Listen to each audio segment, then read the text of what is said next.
Mr. Topsy-Turvy was a funny sort of fellow. Everything about him was either upside down or inside out, back to front, topsy-turvy, in fact. It was all very extraordinary. To give you some idea of how topsy-turvy Mr. Topsy-Turvy was, you ought to see his house.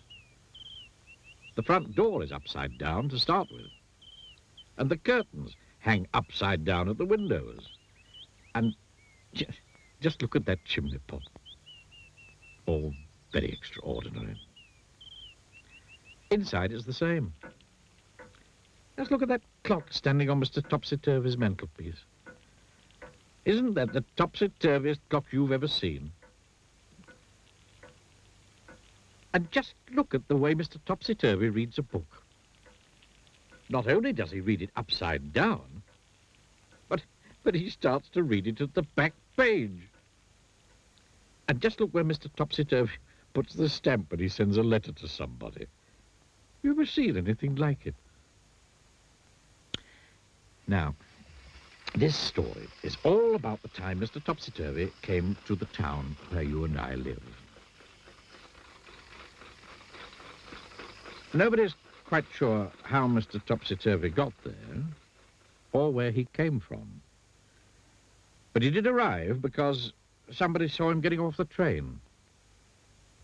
The trouble was, he did it in a topsy-turvy way. Which really isn't all that surprising, is it?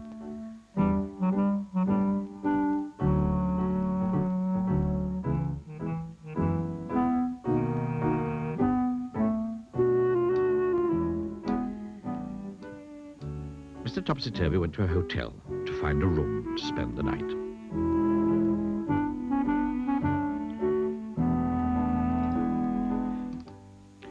The hotel manager tried not to smile when he saw Mr. Topsy-Turvy walk into his hotel carrying his suitcase upside down and with his topsy-turvy hat on his head.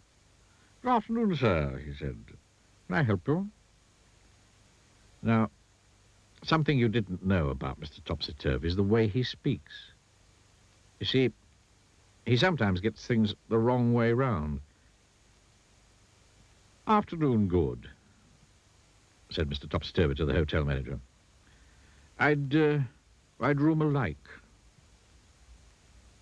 The manager scratched his head. "You mean you'd like a room?" he asked. "Please, yes," replied Mr. Topsy-Turvy. Eventually, the hotel manager managed to work out what Mr. Topsy-Turvy was talking about, and he was taken up in the lift to a bedroom. Then Mr. Topsy-Turvy unpacked a suitcase, put on his pajamas, and went to bed.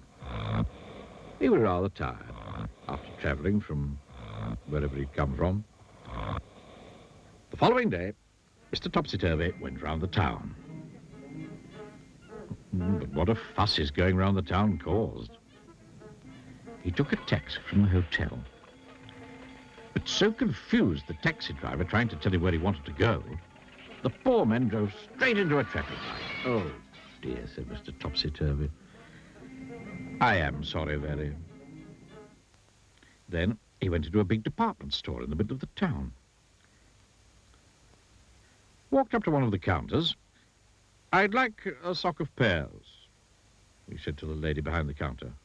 "You mean a pair of socks?" she smiled, and showed him a pair of bright red socks.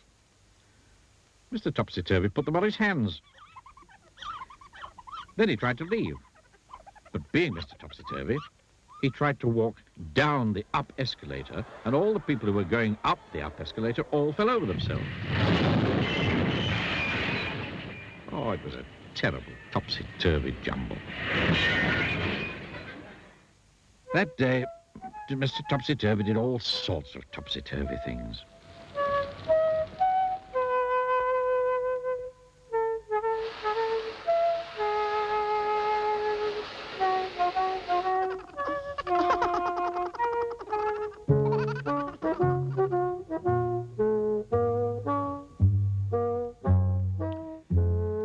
Then he went to an art gallery and insisted on hanging all the pictures upside down so that he could look at them properly. And then, after Mr. Topsy-Turvy had been in the town for just one day, he disappeared.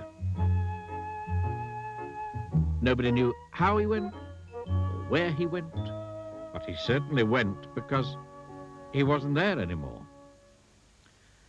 The whole town breathed a sigh of relief.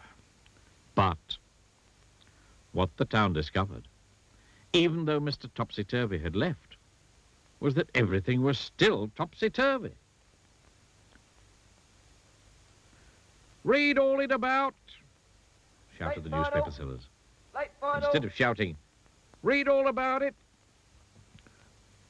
"News is the here," said the television newsreader, instead of saying, "Here is the news." "Morning good," people started saying to each other when they met him. "Do you how?"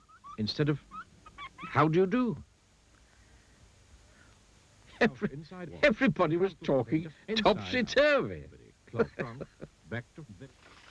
Now, can you think of something to say that's topsy-turvy? Try on, go. I mean, go on, try.